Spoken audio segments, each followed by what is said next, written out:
patriot love in all of us command.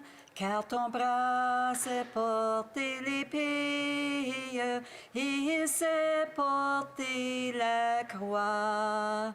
Ton histoire est une épopée des plus brillants exploits. God keep our land glorious and free. Oh, Canada, we stand on guard for thee. Oh, Canada, we stand on guard for thee. Que l'on ouvre les portes. Let the doors be open. Statements by members. Déclaration de député. The Honourable Member for Oakville North Burlington. Thank you, Mr. Speaker. On Friday, June the 18th, Cameron Fraser DeMoth made his much-anticipated entry to the world. Loved to the moon and back by his mum, Taylor, and dad, Fraser. My first grandchild could not have been born to better parents. His Auntie Jill, Uncle Rob, and Cousin Bailey can't wait to meet him, and his great-grandmother Betty is excited to hold the wee bairn in her arms. Taylor, your strength and huge heart will make you an incredible mom. Fraser, I'm so proud of the man you've become. Sorry, Mr. Speaker, and the father you will be. Cameron, you will always be surrounded by so much love and affection. As John Lennon said, before you cross the street, take my hand.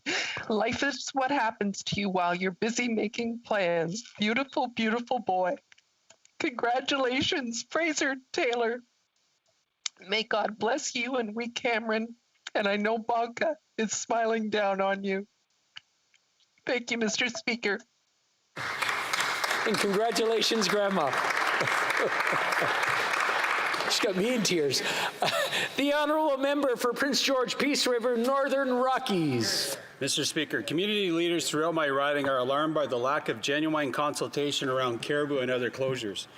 The recent release of the province's draft winter motorized recreation plan for the South Peace is a direct result of the Caribou Partnership Agreement signed by this Liberal government in 2020. The BC Snowmobile Federation, the Concerned Citizens for Caribou Recovery, and the municipality of Chetwynd have all come out strongly against this proposed plan. It became clear that the recommendations to maintain public access to vitally important areas while conserving caribou habitat were flatly ignored. What did they do with all this sound advice from outdoor experts? They threw it out the window. It's time for this government to recognize its failings with arbitrary land and marine closures. They must ensure decisions made are based on science and sound advice from our communities. These decisions will have a direct impact on the local economy and the way of life, and it looks like more closures are on the way with 30 by 30 and other initiatives supported blindly by this government. It's time for this government to stop ramming through its agenda and starts listening. The Honourable Member for Pickering, Uxbridge. Mr. Speaker, I rise today to recognize outstanding members from my community of Pickering Uxbridge. Despite the pandemic, these individuals share an unwavering commitment to supporting their communities. Dr. Carly Jensen and Dr. Jennifer Wilson were recently selected by the Dalla Lana School of Public Health as pillars of the pandemic. The pandemic has required exceptional leadership, and Dr. Jensen and Dr. Wilson consistently went the extra mile. Manur Hussain was recently selected as one out of only 3 Parks Canada Youth Ambassadors. Noor will spend the summer engaging with youth across Canada advocating for the protection and conservation of our national parks. And Paul Yang was recently awarded the Globe and Mail's Changemaker Award. As Acting Director of Innovation and Sustainability, Paul has worked hard to phase out the use of plastic straws at all Tim Hortons restaurants across Canada. I want to thank these members of our community for their commitment and for reminding us of the lasting impact individuals can have in our communities and across Canada. Thank you, Mr. Speaker. L'honorable député. The Honourable Member for Shefford. Mr. Speaker, there is some very sad news for our planet. In my region, the Goldboro project is causing discontent. Citizens in Montérégie and the eastern townships recently learned that the Alberta gas company Puraday is lobbying the federal government and members of parliament to obtain public funds for the construction of a port and a natural gas liquefaction complex near Halifax. The goal to supply is a German energy company. The company would need close to $1 billion in public funds. And according to a presentation made in December 2020, the gas would travel through pipelines in Quebec. The problem is that it already seems to have reached full capacity. And therefore, if the company obtains financial support from the federal government, other pipelines will have to be built on Quebec territory. This project is environmentally risky and would not bring any economic benefits for Quebec, since the gas would only pass through it. And it brings back bad memories of Energy East. The economic recovery, which we hope will be green, must not be achieved through this type of project. The honourable member for Spadina, Fort York. Mr. Speaker, I've had the honor of being elected to Parliament 3 times. My commitment to the city I represent has been to stand here at every opportunity and advocate for Toronto, and to do what I can to make this country better by doing better for people. It'll surprise no one when I say the just way to do this is to fight to make sure every Canadian has a safe, affordable place to call home. Nothing in politics is done alone. I acknowledge the ministers and members from all parties and people from the housing sector who have worked together to create the National Housing Strategy. Together, we've legislated the right to housing. We're investing in new homes, we're repairing existing ones, and we're delivering direct support to those in need. This country can end homelessness. We must end homelessness. But yesterday was a tough day in Toronto. The city I love can do better. Our government can do better. We must all do better. The way forward is to find higher ground. It's not through the battleground. We need to build on common ground. That's our duty. That's what we'll do. The honourable member for Bruce Grey, Owen Sound. Mr. Speaker, I rise today to honor the life of Robert Alexander, a Canadian hero and a lifelong Owen Sound resident who recently passed away at 91 years of age. Bob loved his community and country. In 1949, he joined the Canadian Army. In 1950, he deployed for a year-long deployment to Korea with the 25th Infantry Brigade, where he served with the Royal Canadian Electrical and Mechanical Engineers. After his return from Korea, Bob was a Master Warrant Officer with the Grey and Simcoe Foresters and a proud member of the Royal Canadian Legion. Bob worked for the Ontario Department of Highway and Ministry of Transportation for nearly 35 years. He volunteered with the Grey Roots Museum and received the Lieutenant Governor's Ontario Heritage Award for Lifetime Achievement in 2016. Bob has been a cornerstone in the community, specifically in the antique vehicle, military, and museum circles. Many will remember him from Remembrance Day parades in his 1953 Army Jeep. I'd like to commend Bob for his service to Canada and his community. My deepest condolences to the Alexander family. Bob will certainly be missed by many. Pro Patria, lest we forget. The honourable member for Markham Stouffville. Thank you, Mr. Speaker. I want to take this time to thank the outstanding doctors, nurses, respiratory therapists, other allied health professionals and support staff at Markham Stouffville Hospital for their heroic and tireless dedication in fighting COVID-19 and for providing the vital care to Markham Stouffville residents when they needed it most. In total, the hospital has admitted and treated over 600 COVID-19 patients. The very first patient to be intubated was Dr. Larry Pantzer, a much-loved and respected pediatrician who has cared for patients at the hospital for over 30 years. Dr. Panzer's fight with COVID-19 was not easy, but thanks to the expert care he received at Markham Stouffville Hospital, he is home with his family. I am sure that for the entire team at Markham Stouffville Hospital, this has been the most challenging time of your careers. On behalf of the residents of our community, I want to thank you for your skill and incredibly demanding work during this difficult time. We are proud of you. Thank you, Mr. Speaker. The honourable member for Etobicoke Lakeshore. Mr. Speaker, summer is off to a fast start in Etobicoke Lakeshore. To be clear, I'm talking about Summer McIntosh, the 14-year-old swimming dynamo. At the 2021 Canadian Olympic Swimming Trials this past weekend, she made history, winning the women's 200-meter freestyle. Not only did she secure her a spot to represent Canada this summer at Tokyo, Summer now holds the fastest 200-meter freestyle time in the history by a female swimmer aged 15 and under. She also ranks second as the second fastest Canadian woman of all time in the event. Summer slammed it again in the 800-meter race. Her time of 8 minutes, 29.49 seconds was almost 4 seconds under the Olympic standard needed for Tokyo. All eyes will be on her today as she takes on the 1,500 meters. Summer comes to swimming naturally. The daughter of Jill Horsted, who swam for Canada in the 1984 Los Angeles Olympic Games at age 17. Summer has followed in her mother's footsteps and will make our country and our community in Etobicoke Lakeshore proud as part of the Canadian team. Mr. Speaker, this summer is going to be great. Thank you. L'honorable député de Montmagny. The Honourable Member for Montmagny-L'islay. Mr. Speaker, it's with a heavy heart that I speak to my colleagues today and all Canadians who are listening to us. First, my deepest condolences go to the families and friends of Benjamin. I learned earlier this week that a third man took his life in my region this week, even though the lockdown is well underway and summer preparations are underway. This man decided to end his life. Asking for help takes strength. It's not a weakness. For you who are suffering, who saw nothing but darkness, and who feel alone, call people, speak out, open up your hearts so that we can help you. We don't know what's happening behind your big smiles. We're here for you. There is hope and we love you. Sometimes we're clumsy, but we're still there. We're hoping that there'll be a hotline, Mr. Speaker. In the meantime, call 1-866. Call if you need help. Thank you, Mr. Speaker.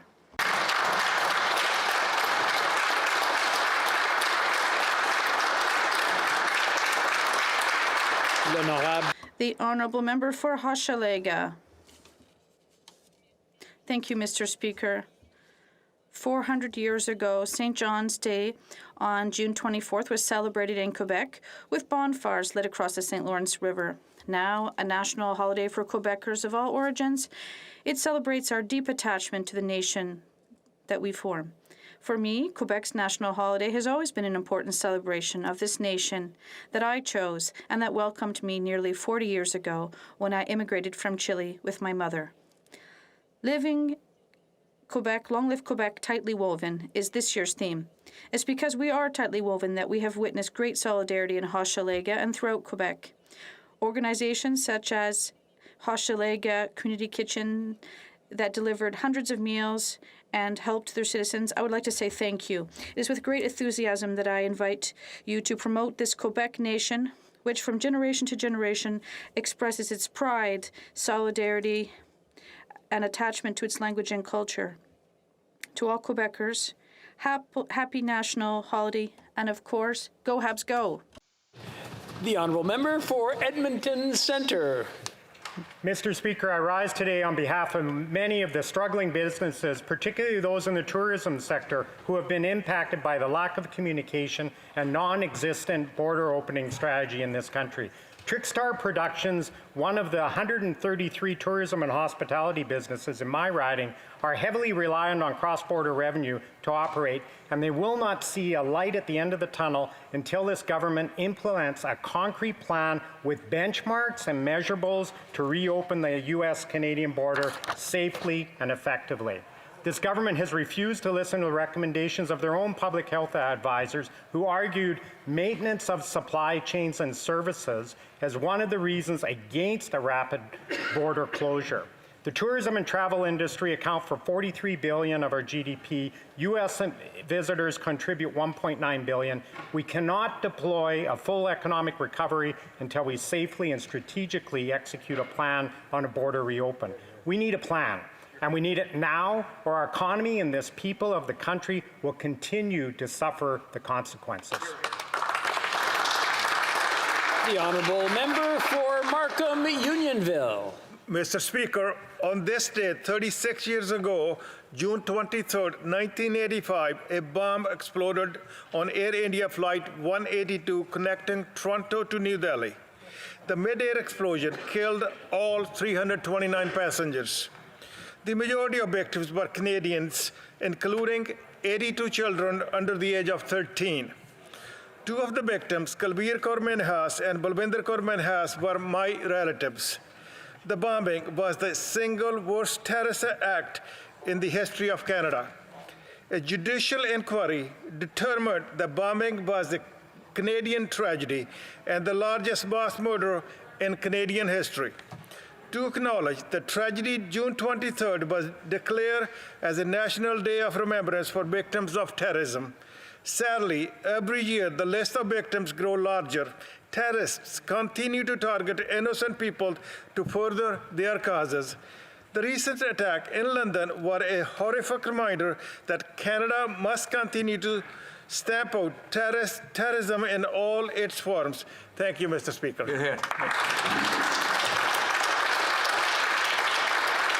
The honourable member for Edmonton Strathcona. Congratulations to all the high school graduates from the many high schools in Edmonton Strathcona. We are always proud of our high school graduates, but for the class of 2021, I want to give a particular shout out. You are all incredible for working so hard and accomplishing so much this year. In the midst of a global pandemic, you have demonstrated your determination and completed your high school diploma. An example of our phenomenal graduates is Nimra Huda, the 2021 Strathcona Leadership Award recipient.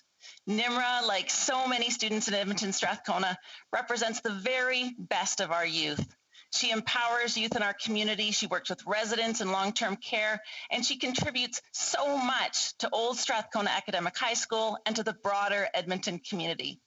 Congratulations to Nimra and to all the amazing graduates in Edmonton Strathcona.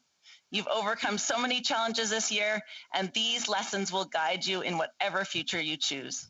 Take a moment to appreciate this accomplishment. You've earned it, and you deserve it. The honourable member for Belleuil-Chambly. Thank you, Mr. Speaker.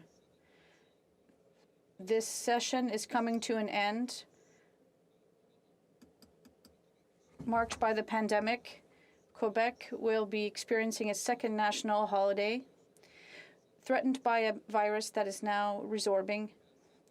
But there are still celebrations.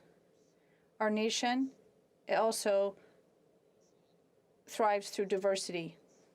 The efforts and discipline that we have shown seem to be bearing fruit. This will be like a liberation for us. In Quebec, the national holiday always feels somewhat like a liberation. On behalf of all workers and elected officials of the Bloc, I would like to wish each of you a wonderful national holiday. To Quebecers, to Indigenous nations, and to all those who love Quebec with the passion of the future that we dream of together, on June 24th, Quebec will turn blue. Thank you. The honourable member for Kildonan St. Paul. Mr. Speaker, 25 new Liberal MPs were elected in October 2019, and I don't think they quite knew what they were getting into. In the last 20 months, they have stood right alongside the corruption of a tired prime minister plagued by scandal with no plan to secure the future of Canada. They said nothing as their prime minister ignored 4 parliamentary orders, to hand over documents related to the Level 4 lab in Winnipeg. They seem unconcerned that their government was found in contempt of Parliament. They said nothing when their government tried to give $500 million to the We charity, which paid the Trudeau family $500,000. They stood by a defense minister that has absolutely failed to send a clear message to the most powerful men in our military that the status quo is no longer acceptable. That is the record of the new Liberal MPs, Mr. Speaker, and Conservatives will do whatever we can to replace the corrupt government with one that will put the needs of Canadian families first and secure our future. Thank you, Mr. Speaker. The honourable member for Bonavista Burin Trinity. Mr. Speaker, it is a great pleasure to rise in the House today and recognize a true hero in my right. Dwayne Ansel, fire chief of the town of my chance, volunteer fire. I'm going to interrupt the honourable member. There seems to be a technical issue there. Maybe I'll let him try again, and if we'll try again because we can't make out anything that's being said, unfortunately, and we want to hear the message. So start over, Mr. Speaker. Mr. Mr. Speaker, it gives me great pleasure to rise in the House today. Recognize. I'm going to ask the honourable member to try unplugging and replugging the headset.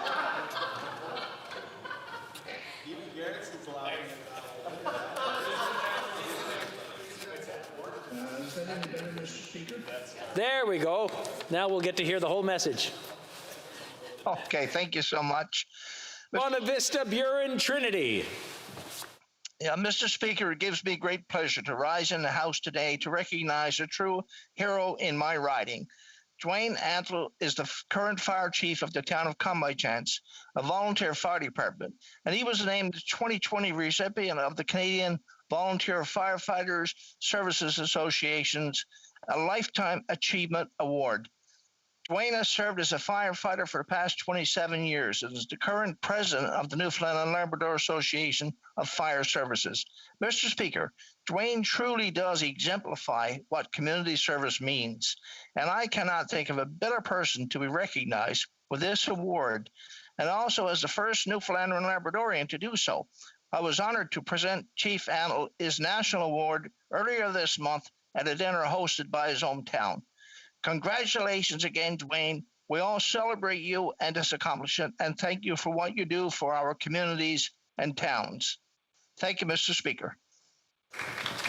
Oral questions. Question orale. The Honourable Leader of the Opposition.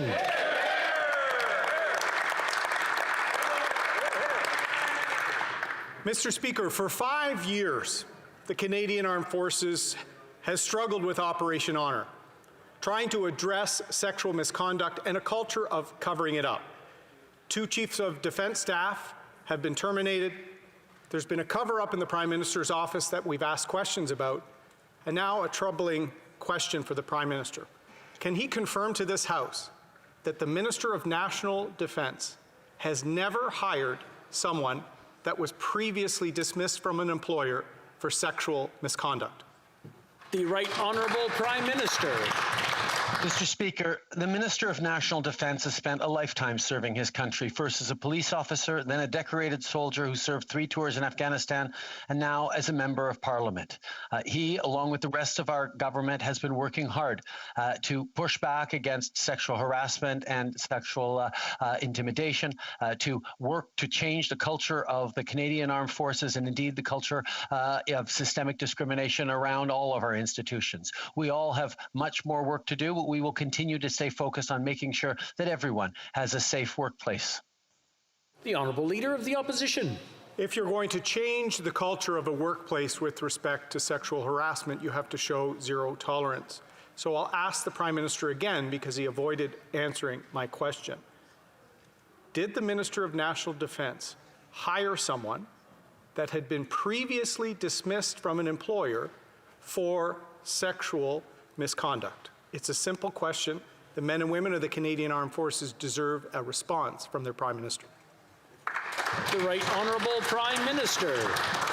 Mr. Speaker, the men and women of the armed forces deserve to work in an environment free from misogyny and intimidation and unacceptable actions. That is something we all have long known, but as we know, there is still much more work to do. Over the past years, we have taken significant steps to change the culture in the armed forces, and just this year we have done even more, whether it was appointing Lieutenant General Jenny Carignan to head up the Centre for Professional Conduct and Culture, appointing Louise Arbour for an independent review of the treatment of sexual misconduct, or committing over $236 million to transform the culture. We will continue to do the work necessary. Honourable Leader of the Opposition. Monsieur le Président, Mr. Speaker, the men and women in our armed forces deserve respect. They deserve the truth. I will repeat, this time in French, my question for the 3rd time.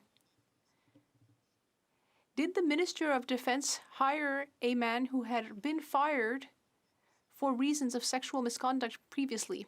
Yes or no? The Right Honourable Prime Minister. Mr. Speaker, for years, we have been working together to transform the culture not only in our armed forces, but also within all of our institutions in Canada.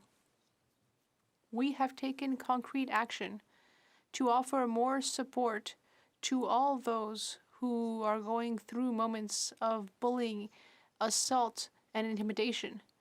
We will continue to do so. With regard to the armed forces, we have taken concrete action. Whether it be appointing Lieutenant General Carignan, Justice Louise Arbour, or whether it be implementing Justice Fish's recommendations, the Honourable Leader of the Opposition. See the cover-up of sexual misconduct investigations and allegations continue with the Prime Minister's response today.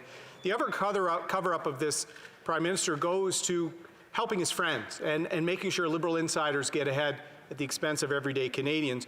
Recently, the Liberal Party had to confirm that the Prime Minister's office have given contracts of at least $100,000 to his close friend, Mr. Tom Pitfield. This from a Prime Minister who promised sunny ways and transparency, Mr. Speaker. So let me ask the Prime Minister another simple question, see if I can get a response. Has the government ever given any additional taxpayer money to his friend, Tom Pitfield? The Right Honourable Prime Minister.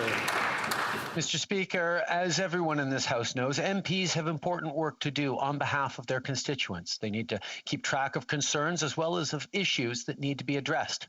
As we have stated clearly, the system used by our MPs is for constituency casework management only, with a complete separation between political and parliamentary work. We've always ensured that all rules are followed. And while this is an inconvenient fact for the Conservative Party, that won't prevent them from making unfounded attacks. The Honourable Leader of the Opposition. Unfounded attacks, Mr. Speaker. I have two additional contracts from the Minister of Natural Resources, the Minister of Indigenous Services, all close friends with Tom Pitfield themselves. All were in the Prime Minister's wedding party, Mr. Speaker. There's only one rule with this Prime Minister, is advancing the interests of lobbyists and friends connected to the Prime Minister, and another lineup for everyone else. Conservatives are proposing transparency and anti-corruption laws, Mr. Speaker, which are needed after countless scandals by this government. So my question is simple to the Prime Minister. Will he commit to Canadians that he and his cabinet will never break another law? The Right Honourable Prime Minister. While Conservative politicians are focused on baseless personal attacks, our steadfast focus has been on delivering for Canadians by getting progressive bills passed. We've been focused on getting supports out in the budget to Canadians, by reaching net zero by 2050, on banning conversion therapy, and on making web giants pay their fair share for our artists and more. These are the things we are focused on, Mr. Speaker, focused on Canadians, while Conservatives are focused on me. L'honorable député de Belleuil-Chambly. The Honourable Member for Belleuil-Chambly. Thank you, Mr. Speaker. It's the last day of the session, and I'd like to wish you and all of our colleagues in this House an excellent summer. Summer is the time to go meet with our constituents and listen to their concerns. And summer is also the time to take a step back and think and reflect. Therefore, I would ask the Prime Minister to take the next few weeks or months to reflect on the following. Does he think that creating 2 classes of seniors is a good idea? Why not, when we come back, increase the old age pension for all seniors as of 65 years of age? The Right Honourable Prime Minister. Mr. Speaker, from the beginning of this government in 2015, we have always been responsive to the needs of seniors. They have been a priority. Whether it be increasing the guaranteed revenue supplement by 10% when we arrived in government, or whether it be doing more for the health and dignity of seniors, or whether it be increasing old age security by 10% for seniors over 75, we will continue to be there to support our seniors. We know that this last year has been difficult for everyone, but particularly for our seniors. This summer, as always, I will be there for our seniors, and I look forward to working directly with them. The Honourable Member for Belleuil-Chambly. This Prime Minister has increased seniors' concerns, but not their benefits. Now, right now, we're trying to help the Prime Minister. We're trying to be constructive. There has been a terrible pandemic, which has had a direct impact on millions of Quebecers and Canadians, as well as on the health system and health professionals. We owe them so much. Will the Prime Minister take advantage of the summer to seriously consider increasing health transfers to 35%, as Quebec and all the provinces are asking? The Right Honourable Prime Minister. I'd like to thank the honourable member for his question. Indeed, he and I, along with all members in this House, have worked together to ensure that we have been able to send billions of dollars to the provinces for their health systems. We were there to provide 8 out of $10 of all the help offered to Canadians during the pandemic. And that was with the support of all parties in the House. We were there in the short term during the crisis for health systems throughout the country, and we will continue to be there in the long term. As I said, we will launch discussions to increase health transfers in the years to come. The honourable member for Burnaby South. This Prime Minister is going to cut the help that families need by $800 while we are still going through this pandemic. Yet, on the other hand, this Prime Minister has not prosecuted a single case of fiscal evasion from the ultra-rich. It's clear who this Prime Minister is defending. This Prime Minister has often said he's got the backs of Canadians. It's not having their backs to cut the help they need while we are still in this pandemic. So will the Prime Minister reverse this callous cut to the help that people need while we are still in the pandemic? Right Honourable Prime Minister. Despite the rhetoric of the NDP, we had a very simple and straightforward focus for Canadians from the beginning of this pandemic, that we would have their backs. And that's exactly what we've done, with billions upon billions of dollars of supports for workers, for families, for seniors, for young people. To help Canadians get through this pandemic, the budget 2021 proposes to extend the Canada Recovery Benefit up to 50 weeks and the Canada Recovery Caregiving Benefit up to weeks. That's why we thank the parties in the House who are working with us to pass Budget 2021 so we can continue to support Canadians as long as is necessary into the fall and beyond. Honourable member for Burnaby South. It's not just people who rely on the CRB that this Prime Minister is failing. This Prime Minister has failed Indigenous people time and time again. And one of the most glaring examples is clean drinking water for Indigenous people. The promise was first made in 2015. 6 years later, that promise was broken. And now the Prime Minister promises another 5 years. 11 years to get Indigenous people clean drinking water in one of the wealthiest countries in the world during the 21st century. It is outrageous and it is wrong. Will the Prime Minister admit that the only reason Indigenous people do not have access to clean drinking water is because it's not a priority for him and his government? The Right Honourable Prime Minister. Unfortunately, Mr. Speaker, we see a perfect example of the kind of rhetoric that the NDP engages in. The reality is we all recognize, and this government recognizes, there is much more to do. But to ask a question about clean drinking water without recognizing that when we came into office, there were about 100 long-term boil water advisories in this country, and we have since lifted 108 long-term boil water advisories, some that have been in place for years and years and years. Yes, Mr. Speaker, there is more to do, but to pretend nothing has been done is simply disingenuous and cynical politics at its worst. The honourable member for Chicoutimi-Le-Fjord. Mr. Speaker, Canada is supposed to be a wealthy country. However, according to the COVID Misery Index, recently updated by the Macdonald-Laurier Institute, Canada is suffering much more than comparable countries from self-imposed and disproportionate economic harm due to the pandemic. Retail sales have decreased by 5.7% from March to April, which represents the highest decrease from 1 month to the next. When will the government admit that it is the cause of these economic problems? The Right Honourable Prime Minister. Once again, Mr. Speaker, we see that the Conservatives don't understand anything about how Canada got through this pandemic. From the beginning, we said that we would be there to support Canadians. We were there for millions of workers with the CERB. We were there for small businesses with a wage subsidy. We were there for seniors and for youth. And the result? Well, the result has been that we've been able to return to jobs and prosperity much more quickly than many comparable countries. And that is why we entered this pandemic in a better budgetary position than many other countries. And we are also coming out of it with a better fiscal position. We have been there for Canadians, and that is how we got through the pandemic. The honourable member for Chicoutimi-Le-Fjord.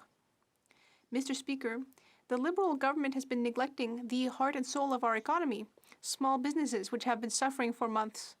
They have accumulated hundreds of billions of dollars of debt, and thousands of them have had to close. Canadians cannot wait any longer for the Liberal promise of an economic recovery to come true. They need help now.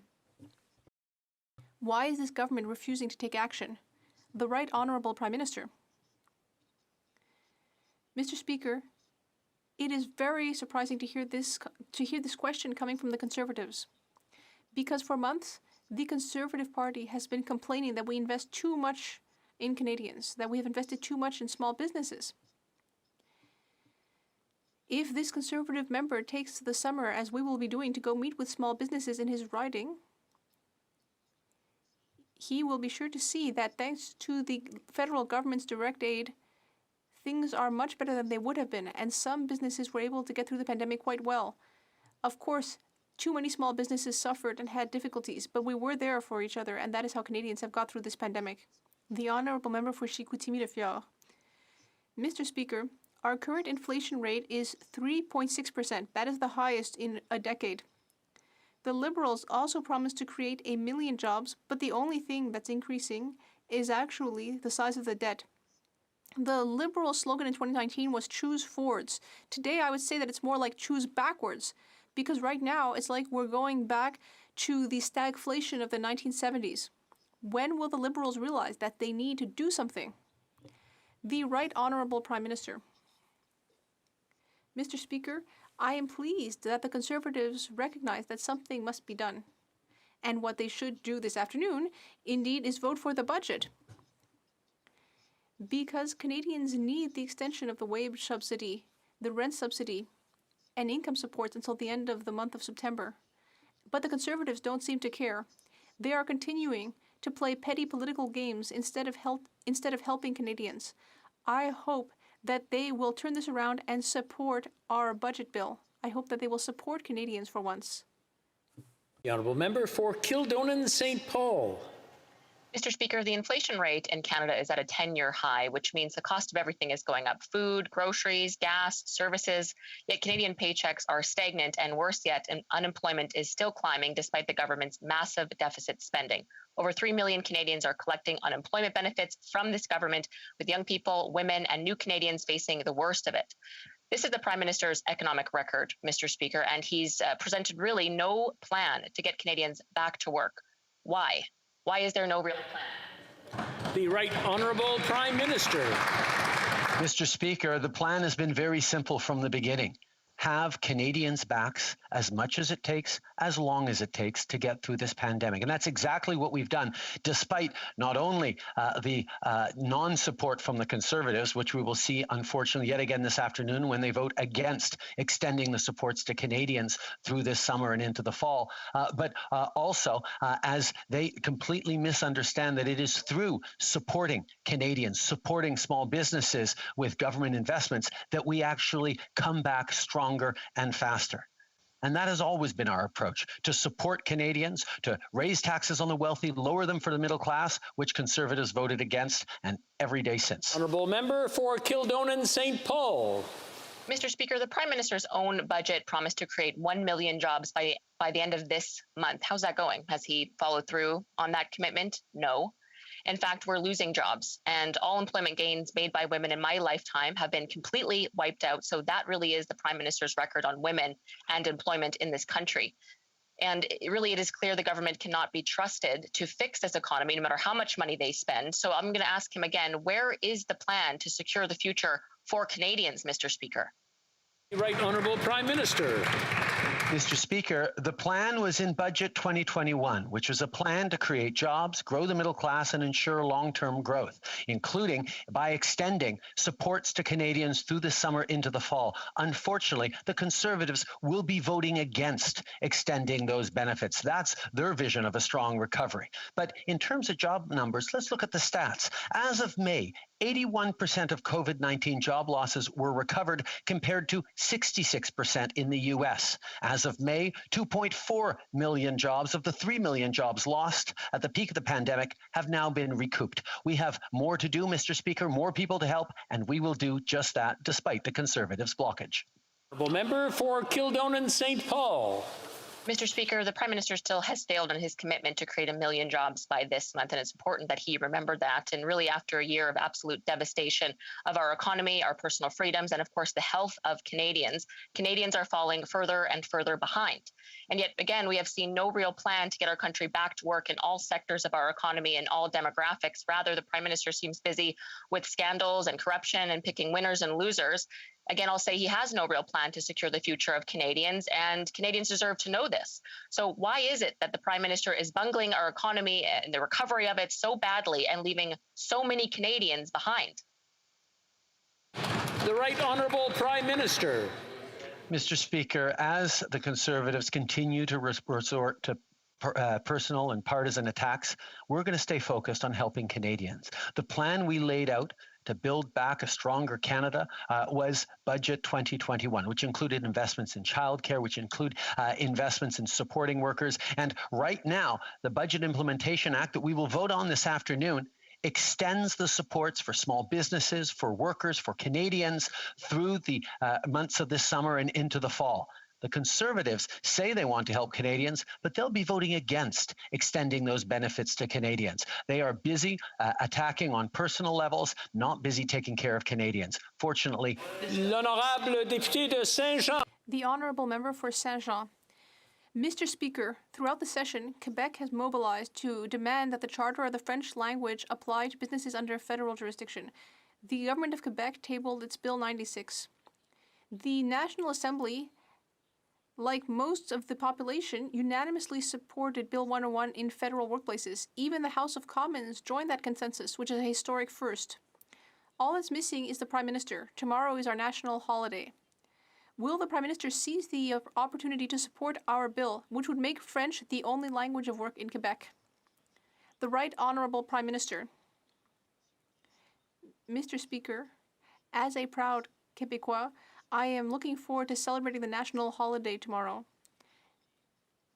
And I wish all Francophones in the country a happy Saint-Jean. We all have also high hopes for the Habs tomorrow at the Bell Centre. So we are looking forward to an excellent celebration for everyone. Now, with regard to the French language, we recognized in the throne speech and in our official languages legislation that we need to protect French throughout the country, including in Quebec, while also protecting official language minority communities throughout the country. The Honourable Member for Saint-Jean. Mr. Speaker, it is Bill 101 that is the only legislation that can protect French in Quebec and that makes French the language of work throughout Quebec. The Federal Official Languages Act does not protect French, it protects bilingualism, which undermines the necessity of using French in Quebec. And yet, in November, the Prime Minister said the following: for Canada to be bilingual, Quebec needs to be primarily Francophone. That is why we support Bill 101 in regards to what it does for Quebec. So I have a simple question for the change since November. Why doesn't he support Bill 101 anymore? The Right Honourable Prime Minister. Mr. Speaker, that is simply false. Indeed, we recognize how important it is to protect French in Quebec as well as throughout the country if we want Canada to remain a bilingual country. And that is why we have brought forward a reform to the Official Languages Act, which will protect French as well as official language minority communities throughout the country. That has always been a concern for us. And I congratulate the Government of Quebec for its work to protect French, but the Government of Canada needs to protect French not only in Quebec but throughout the country, and that is what we're doing. Honourable Member for Calgary Nose Hill. Thank you, Mr. Speaker. When a significant Ebola outbreak happened in Africa, a Conservative government took decisive action and closed Canada's borders to keep us safe, in spite of protests from the Liberals. We didn't send vital PPE away when we needed it, say that border measures didn't work, or have a wee charity scandal. So when the Prime Minister this morning said that Canada would have reacted very differently if a Conservative government had been in charge during the pandemic, he was probably right.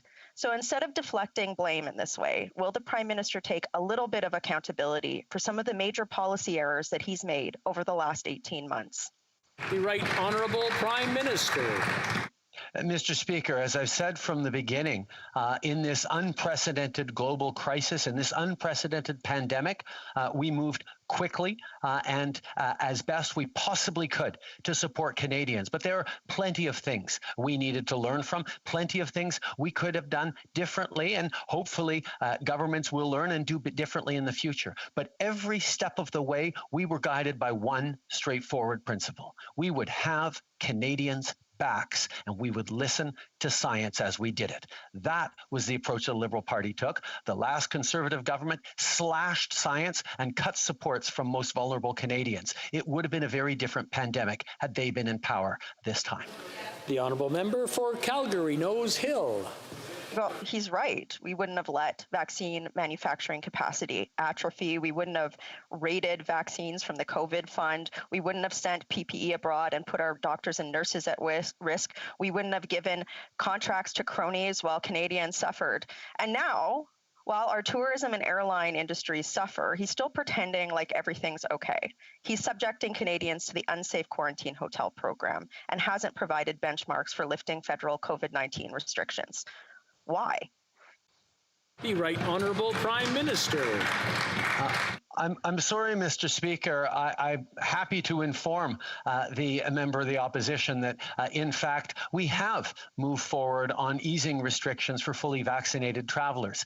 This is an important step in reopening our economy safely and securely, being able to start traveling again. I think everyone is excited to see vaccination rates rise across the country. And I hope the honourable member will join with me in encouraging everyone to get vaccinated, to get 2 doses of the vaccines so that we can continue to progress, to reopen, to monitor carefully how we can keep Canadians safe through the tail end of this pandemic, while at the same time... The honourable member for Calgary Nose Hill. Well, Mr. Speaker, to inform the Prime Minister, on behalf of the tourism industry, the airline industry, families who are separated across borders, the hotel quarantine program, which is unsafe and unscientific, still remains. And instead of staying at one of them, the Prime Minister went to his own special place. And it's this sort of double standard and lack of accountability that is putting Canadian business at risk, and it's costing Canadians their mental health. So no, they have not provided benchmarks for lifting federal COVID-19 restrictions, and it's their responsibility to do so. They have recommendations from an expert panel.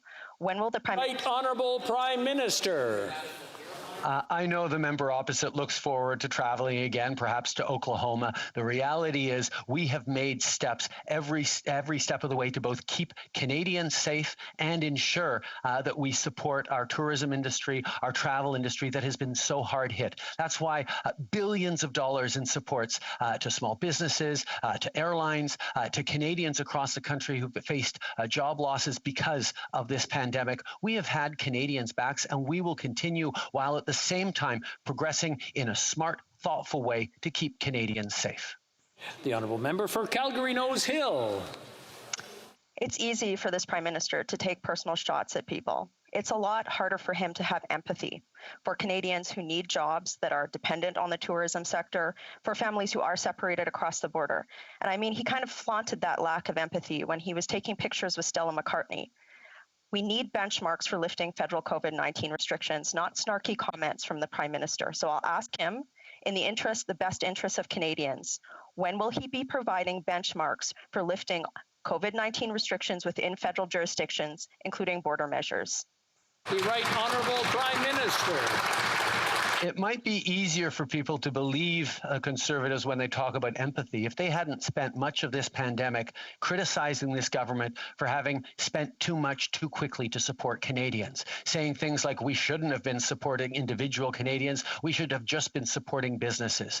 Mr. Speaker, every step of the way, we have had Canadians' backs. We have kept people safe, and we have ensured that the reopening goes as smoothly and as quickly as is safe. We will continue to monitor case numbers in this country, vaccination levels, situations of variants of concern both here and around the world, and work closely with our partners as we move forward responsibly.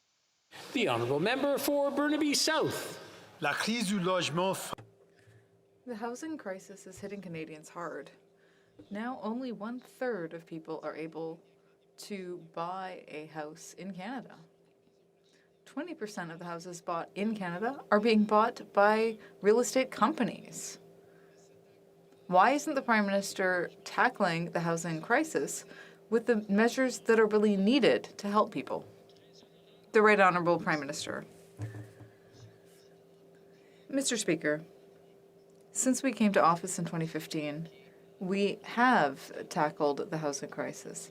We had a Conservative government before which had refused to make any investments in housing across the country. But the reality is that for far too many people, becoming a homeowner is still not just a dream. We've been working with all levels of government to make housing more affordable. We are building new affordable housing as part of programs like the Rapid Housing Program. We are setting up incentives for first-time homebuyers and encouraging taxes on vacant houses, and many other things. The Honourable Member for Burnaby South. Prime Minister, the housing prices have increased more in Canada than pretty much anywhere else in the world. He also failed when it came to pharmacare. He campaigned on pharmacare in 2019, even included it in the throne speech. When New Democrats gave him an opportunity to actually vote on it, he voted against it, siding with large, wealthy, big pharma companies. Now, the only people that benefit were big pharma, so can the Prime Minister explain to Canadians who are desperate to afford their medication, why does he keep siding with big pharma and hurting people? Right Honourable Prime Minister.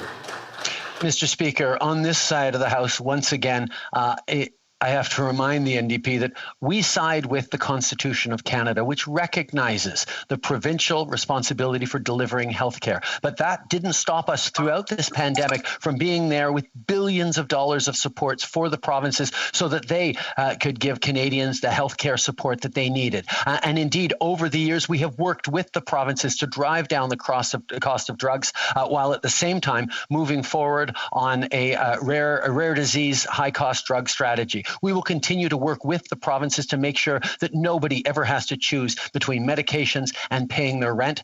This is what Canadians... The Honourable Member for Whitby.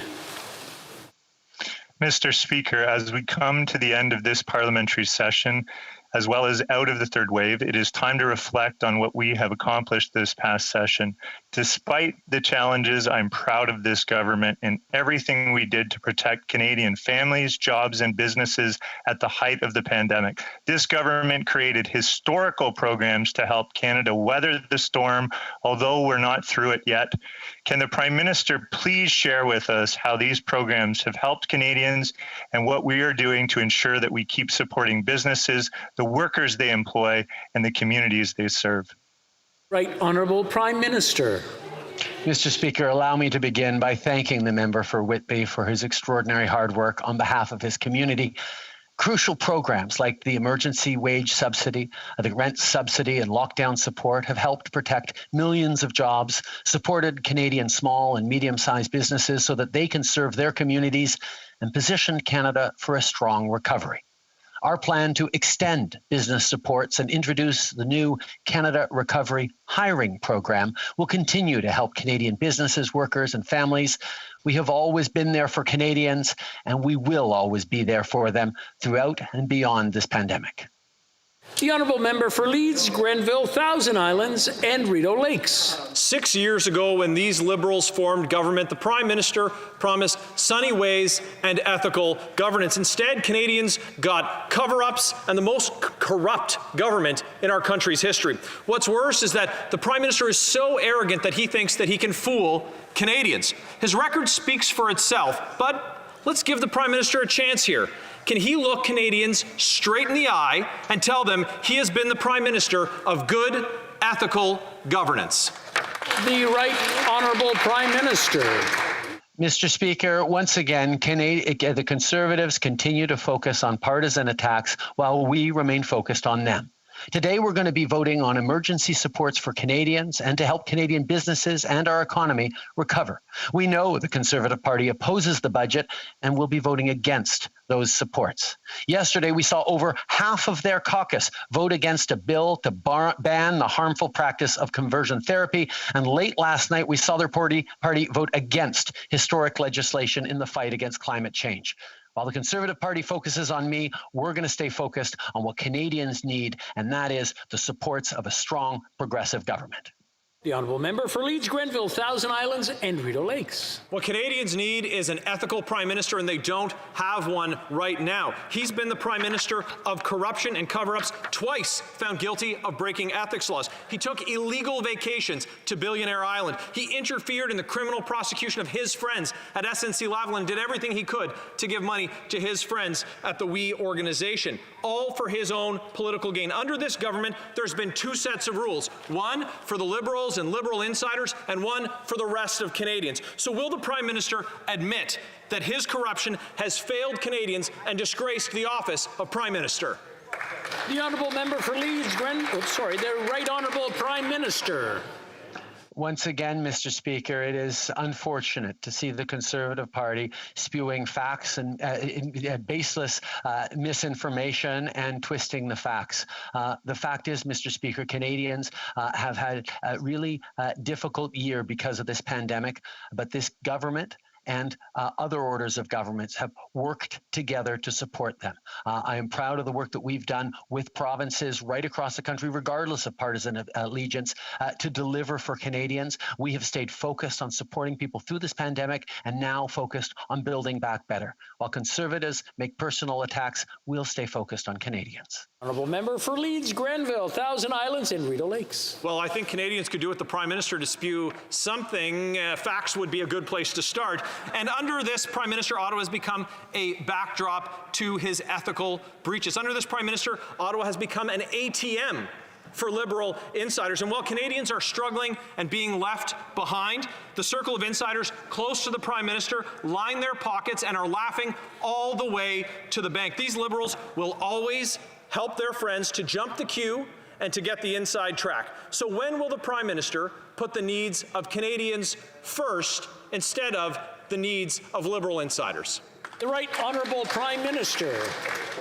You know, Mr. Speaker, very few Canadians actually listen much to the Conservative Party of Canada, but it's interesting to hear Conservatives themselves not listen to the Conservative Party of Canada because they spend half their time explaining to Canadians how this government is spending far too much in supports for workers, for small businesses, for Canadians to recover this economy. And the other time they're saying we're not doing nearly enough to support Canadians through this pandemic. No wonder Canadians wonder what the Conservative Party stands for, because they know what our government stands for having Canadians' backs every step of the way. That's what we've done through this pandemic, and that's what we'll do through this recovery.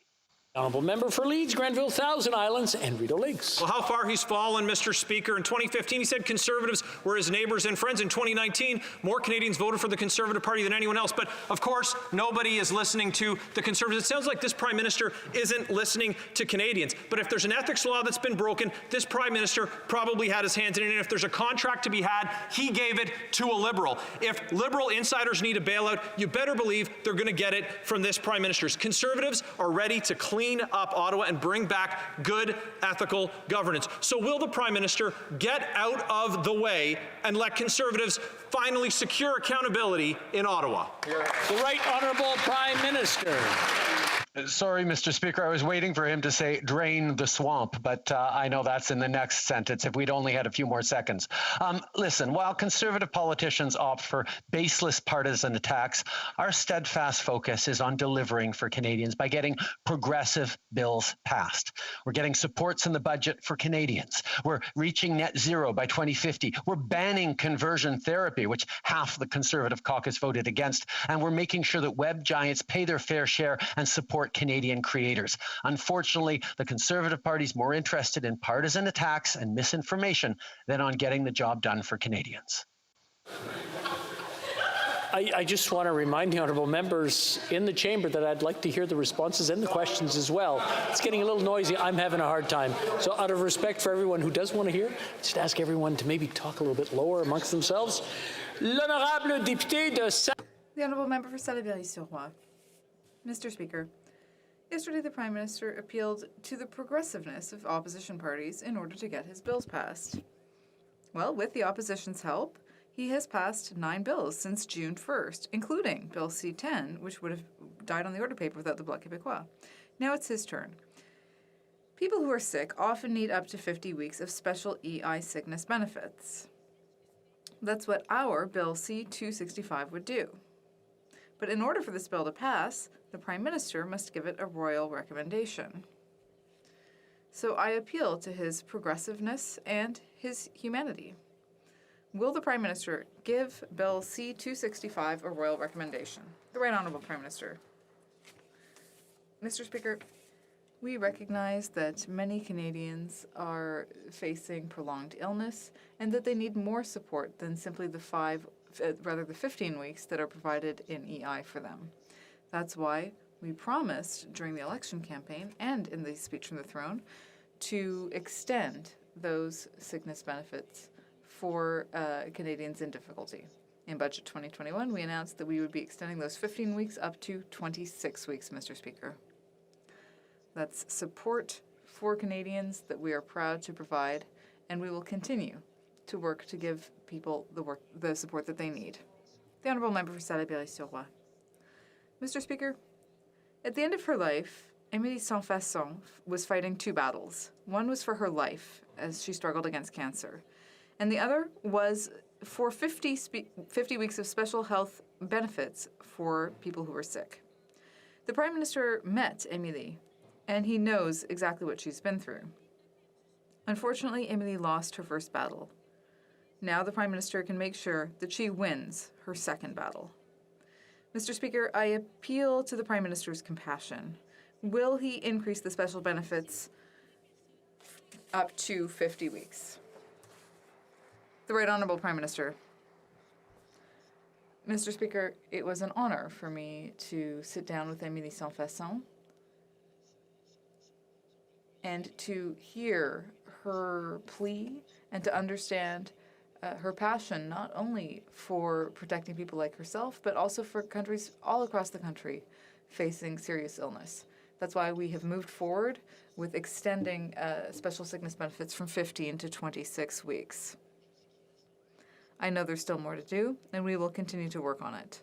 But this is a big step forward, and it was important for me and for all Canadians. L'honorable. The Honourable Member for Louis Saint Laurent.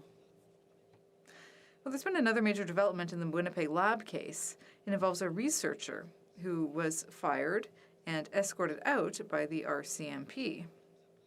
The National Post has reported this morning that a researcher worked with the Chinese government on two inventions that were patented in China. Now, according to Canadian law, anyone who works with the foreign government like this has to declare it to the federal government, and the federal government has to provide its authorization. So my question is for the Prime Minister. Did his government give the authorization to this researcher to work with China? Yes or no? The Right Honourable Prime Minister. Mr. Speaker, I also saw this concerning report this morning. I asked the Minister to follow up in order to figure out exactly what happened. The Honourable Member for Louis Saint Laurent. Well, Mr. Speaker, finally the government has done something right on this file. But aren't they aware that in doing this, they're demonstrating that what happened in Winnipeg just didn't make sense? And Canadians who read the National Post, like him this morning, did find this concerning. Well, 38 million Canadians think this is a problem. If we want to get to the bottom of this, we need to start by having those documents tabled in the House of Commons. So why did the Prime Minister flout the House's order? The Right Honourable Prime Minister. Mr. Speaker, we tabled all of those documents. They were unredacted and they were tabled to parliamentarians through the National Security Committee. We are currently working with the other parties to find a way to ensure both national security and access to information so that people can get answers to these questions. We are very open to continuing to work with the other parties to ensure that they can do this important work, and I'm certainly looking forward to this all being resolved. The Honourable Member for Louis Saint Laurent. Mr. Speaker, well, we're also looking forward to having this resolved. But the problem is that the government isn't listening.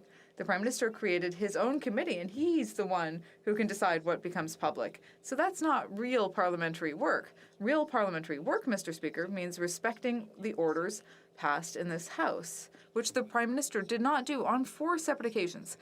Mr. Speaker, does the Prime Minister is he aware that when he flouts the orders of the House, how can Canadians respect the laws that are passed in this House? The Right Honourable Prime Minister. Mr. Speaker, I know that the honourable member across the way takes our responsibility to protect national security seriously. I also know that he would never want to endanger our national security systems or those who work to protect Canada in sometimes very high-risk jobs around the world. That's why we always need to ensure that while we allow parliamentarians to do their work, we also protect national security. To do so, we provided a number of solutions and ways of doing this to both have transparency and to protect national security. The Honourable Member from Marc-Aurèle-Fortin. Mr. Speaker, as Quebecers prepare to celebrate Saint-Jean-Baptiste tomorrow, we can be proud of a federal government that defends, protects, and promotes the French language. I'm proud that our government has introduced Bill C-32, which will modernize the Official Languages Act for the 21st century. Could the Prime Minister tell this House how this bill will establish real equality between our two official languages? The Right Honourable Prime Minister. Mr. Speaker, I want to thank the member from Marc-Aurèle-Fortin for this excellent question, and I also want to wish all Quebecers a very happy Saint-Jean-Baptiste Day. Our bill, C-32, is committed to ensuring real equality between our two official languages, whether it's strengthening French in our federal institutions, helping Francophones work and receive services in French, or ensuring that Supreme Court justices are bilingual. We're doing our part to protect and promote French across the country, including in Quebec, while also protecting minority communities across the country. An illegal trip to a billionaire's island. The SNC-Lavalin scandal. $1 million to friends at the We Charity, and a 3-year cover-up of sexual misconduct allegations in the Canadian Armed Forces. And now, stories about hundreds of thousands of dollars of contract to one of the Prime Minister's closest personal friends. Under his leadership, ethics investigations have to be numbered, Mr. Speaker. The day the Prime Minister's third judgment came out, Bill Morneau's second came out. Leadership starts at the top, so I want to ask leader to leader, does the Prime Minister feel that his personal ethical conduct sets a bad example for the members of Parliament on his team? The Right Honourable Prime Minister. Mr. Speaker, it is unfortunate that in the midst of a global pandemic, in the midst of challenges Canadians are facing, whether it's climate change, which the Conservative Party continues to deny, or whether it's systemic racism, which the Conservative Party continues to deny, or supports for Canadians, which Conservatives are going to be voting against in the upcoming budget vote, they have been focused more on political, partisan attacks and personal attacks than they have on supporting Canadians. Leadership is about being there for Canadians, and that is something that we have done from the very beginning. We said we'd have Canadians' backs through this pandemic. That's exactly what we've had. We will have their backs as we move forward and beyond this pandemic to build back better. Honourable Leader of the Opposition. Personal attacks, Mr. Speaker? All I'm asking is for the Prime Minister of Canada to follow the law. Is it too much now, after 6 years, that I ask the leader of this country to simply obey the laws of this country? The only backs he has had, Mr. Speaker, consistently as Prime Minister are those of friends of his family, of close insiders, and connected lobbyists. There's one lineup for the friends of the Prime Minister on the Liberal list, and there's another lineup for everyday Canadians who are struggling. It's time to restore accountability. Will the Prime Minister commit to never again break the law? Right Honourable Prime Minister.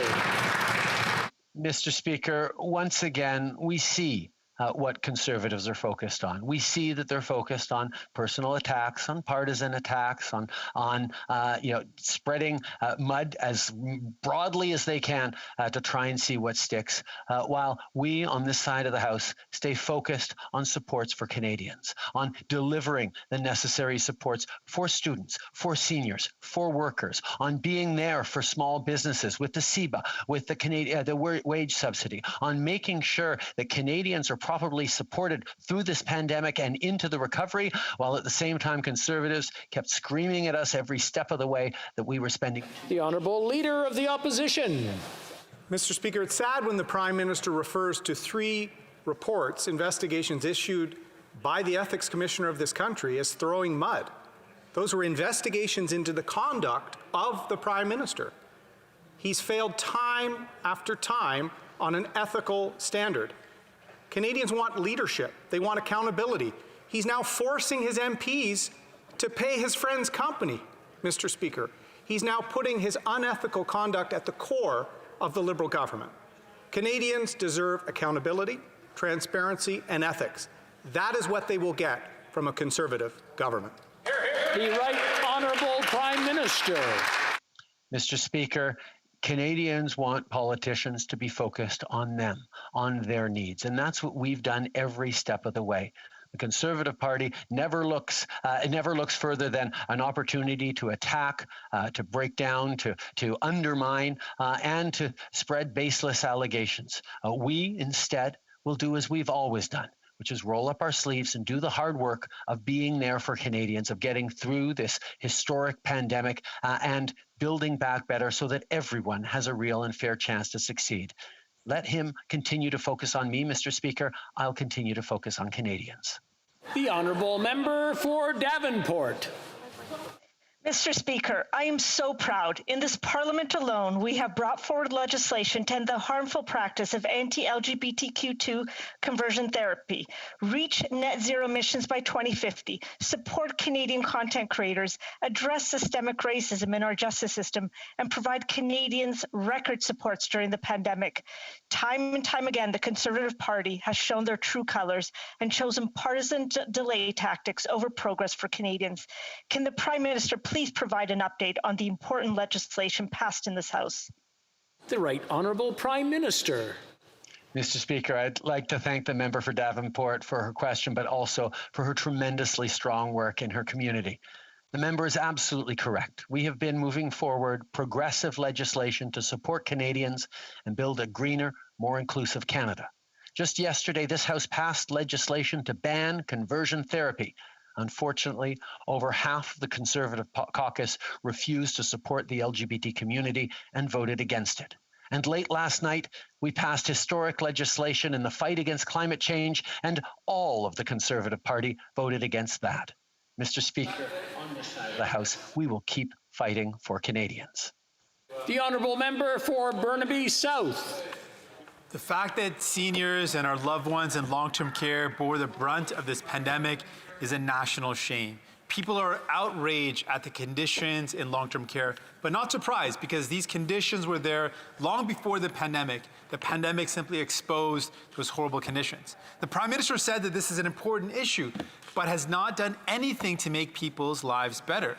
Why hasn't the Prime Minister acted on this vital issue to protect seniors by removing profit from long-term care, by establishing national standards of best practices? Why hasn't he acted? Honourable Prime Minister. Again, Mr. Speaker, the NDP promotes a dangerous sort of cynicism to believe that absolutely nothing has been done. I recognize there is more to do, but we have delivered on our promise to increase old age security for Canadians age 75 plus. We'll issue seniors a one-time $500 payment in August and increase their OAS by 10% in July of 2022. We'll also create a new Age Well at Home initiative to fund senior-led community groups that help seniors seniors age at home. And we will invest $3 billion to support provinces and territories to ensure that standards for long-term care are applied and permanent changes are made. We will continue on this side of the House, Mr. Speaker, to support seniors. I'm afraid that's all the time we have for question period today. And while I have your attention, if I may, I think members will agree that this has been a most unusual time for us all. For more than a year, we and our fellow Canadians have faced a number of challenges, and I know there will be more to come. But as we prepare to focus on our families and our constituents, I want to take a moment to thank all those who have made it possible for us to continue our work during this pandemic. Au nom de tous les députés, On behalf of all members, I extend my